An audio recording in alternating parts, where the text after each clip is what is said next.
Comparación de promedios entre grupos. Nos encontramos en el nivel investigativo relacional y en este nivel toda relación entre variables es de 2 en 2. Vamos a comenzar desarrollando el objetivo estadístico comparar, aquel que plantea la relación entre una variable fija y una variable aleatoria. Las variables categóricas pueden ser fijas. Las variables numéricas siempre son aleatorias. Por lo tanto, la comparación de promedios entre grupos es el análisis de una variable aleatoria numérica en distintos grupos. La variable categórica fija es la variable criterio de conformación de grupo. Cuando de comparar grupos se trata, existen procedimientos para comparar variables nominales, ordinales, pero las de intervalo y razón se manejan juntas. La comparación de una variable numérica se realiza mediante la t-de-student para muestras independientes. Si la variable es ordinal, mediante la u de Mann-Whitney, y si la variable es nominal, mediante el chi cuadrado de homogeneidad. Podríamos resumir estos procedimientos en una tabla y decir que la comparación de grupos, cuando la variable aleatoria es numérica, se realiza con la t-de-student para muestras independientes. Pero este procedimiento está catalogado como paramétrico, que si bien es más potente, requiere para comenzar de la distribución normal, una propiedad que se observa en los datos y por lo tanto se requiere de haber recolectado los datos. Y este es el criterio número 6 para seleccionar un procedimiento estadístico. Veamos el planteamiento del día de hoy. Se ha realizado la evaluación del peso del recién nacido en dos comunidades y nos preguntamos si el peso del recién nacido en Arequipa es distinto al peso del recién nacido en Puno. En los procedimientos del presente programa, copiamos la pregunta de investigación y lo pegamos para H1, es decir, lo expresamos en forma afirmativa.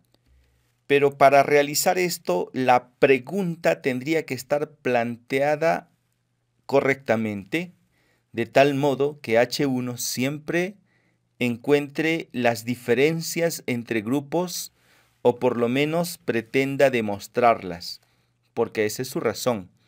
H0 es exactamente lo opuesto. Entonces lo pegamos y simplemente le agregamos la palabra no. Es distinto. Vamos a establecer un nivel de significancia del 5%, que en cifras decimales sería 0,05. El procedimiento estadístico se denomina t-de-student para grupos independientes y ese es el nombre correcto, a pesar de que todo el mundo lo conoce como t-de-student para muestras independientes.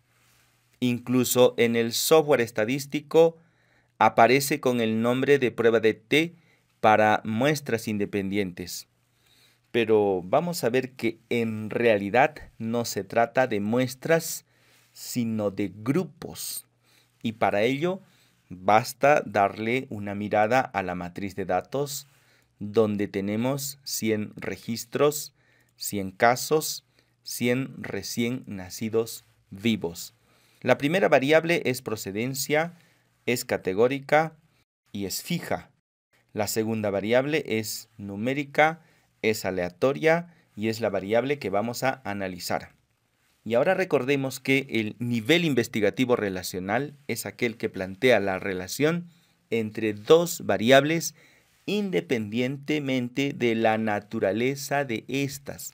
Es decir, que si tu primera variable es categórica fija, eso lo sabes tú, pero no el software. Y lo mismo aplica para la segunda variable, que en este caso es numérica y es aleatoria. Por lo tanto, para el software, para la probabilidad, las dos variables tienen la misma condición, que si hay de un grupo, que si hay del otro, eso lo determina una variable. Por eso decimos que es la variable criterio de conformación de grupo. Por lo tanto, para efectos de el análisis estadístico, aquí hay una sola muestra, donde podrían haber 2 grupos, 3 grupos o todos los grupos que se necesiten. Vamos a realizar el procedimiento TD-Student para grupos independientes y vamos a calcular el p-valor, pero antes necesitamos demostrar normalidad y necesitamos demostrarlo en cada grupo. Vamos a ello. En el menú Analizar, pruebas no paramétricas, cuadro de diálogos antiguos, KS de una muestra, Kolmogorov-Smirnov. Trasladamos la variable peso del recién nacido. Por defecto viene seleccionada la distribución normal. Le damos a aceptar, pero este resultado de p-valor es para todo el conjunto, para toda la muestra, y necesitamos demostrar normalidad en cada grupo.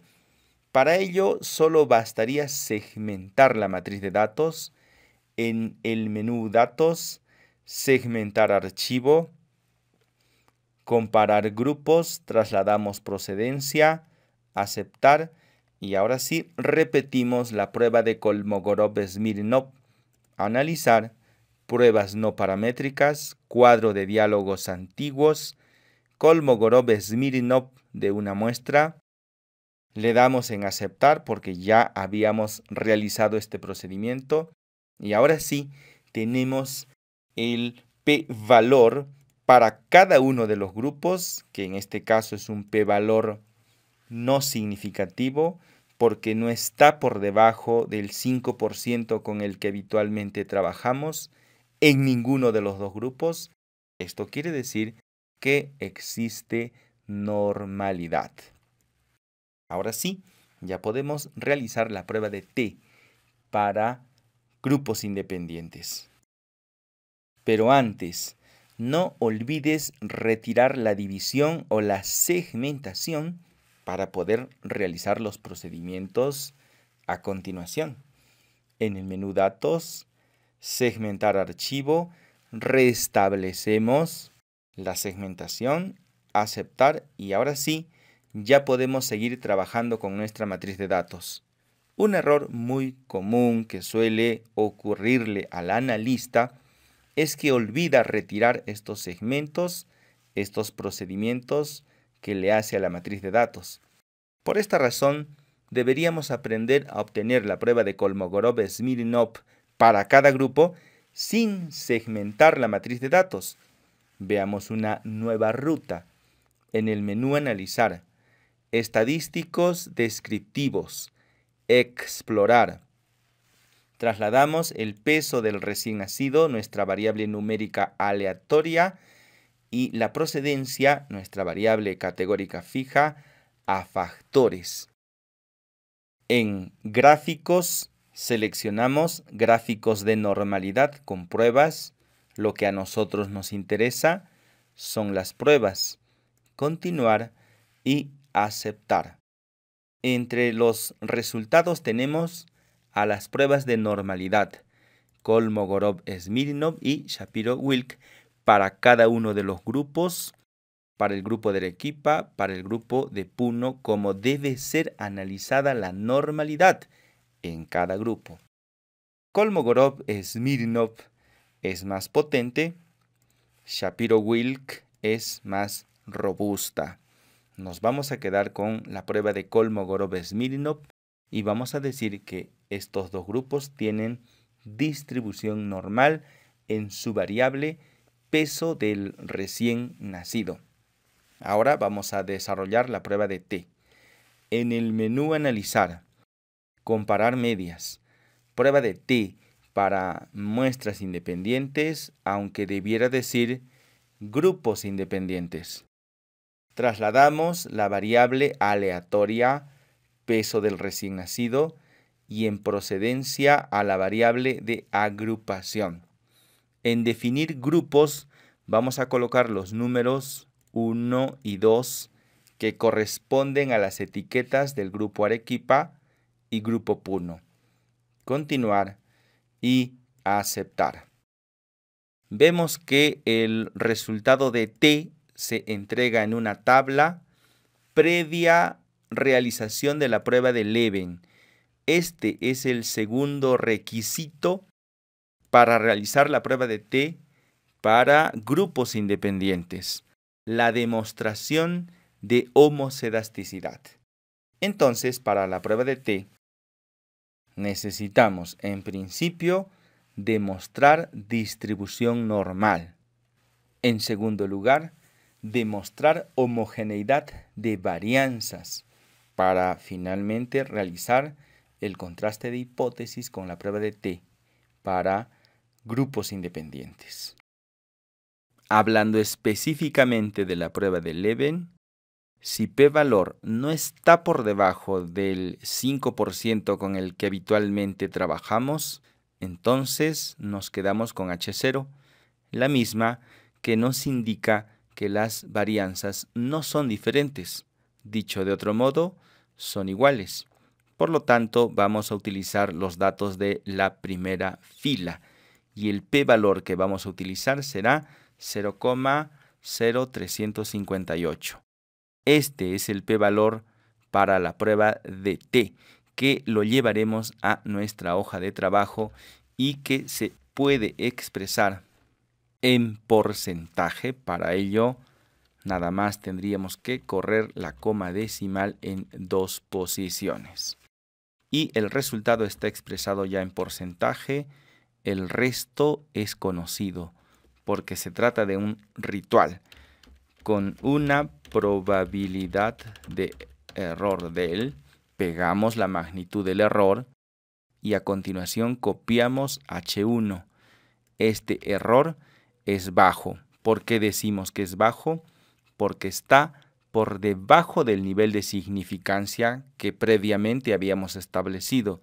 Y si esto es así, está bien que nos quedemos con la hipótesis H1, la hipótesis del investigador. Para completar el resto de nuestra hoja de trabajo, nada más faltarían los datos de la media, el error estándar y el intervalo de confianza al 95% para la media. Y esta vez lo vamos a hacer con el propio software estadístico. De hecho, el software ya nos entrega el intervalo de confianza, pero para la diferencia. Estos datos también son útiles para nuestros resultados. Diferencia de medias, el error estándar de la diferencia y el intervalo de confianza para la diferencia. Vamos a obtener los datos de la media, el error estándar y el intervalo de confianza al 95% para la media de una tabla que previamente ya habíamos realizado. Si nos vamos a la hoja de los resultados, en la parte superior, en los resultados de la exploración, si te fijas, está la media para el grupo 1, que sería Arequipa. Está también el error estándar al costado. Y tenemos también el intervalo de confianza al 95% para la media. No tenemos que hacer estos cálculos a mano. Si lo hicimos en el pasado, fue para demostrar de dónde salían esos resultados, pero perfectamente lo podemos hacer con el software estadístico. Vamos a retirar las cifras decimales, dado que el peso está expresado en gramos y no necesitamos tanta información. Por lo tanto, trabajaremos con ninguna cifra decimal. Ya lo tenemos. En esta tabla también se pueden realizar algunos razonamientos.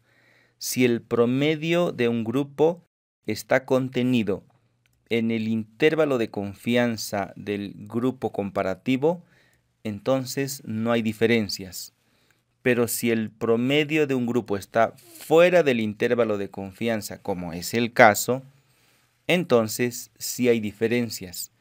Y no importa por cuál de los dos grupos comiences a hacer la comparación. Si te fijas, el promedio está fuera del intervalo de confianza del grupo a comparar. Es importante que la variabilidad en los dos grupos sea la misma. A eso se le denomina homogeneidad de varianzas, homocedasticidad. Es importante que los grupos tengan distribución normal. Y ahora analicemos la diferencia. Si bien son 167 gramos de diferencia en cuanto al peso del recién nacido, entonces, si el intervalo de confianza contiene al 0, no hay diferencias.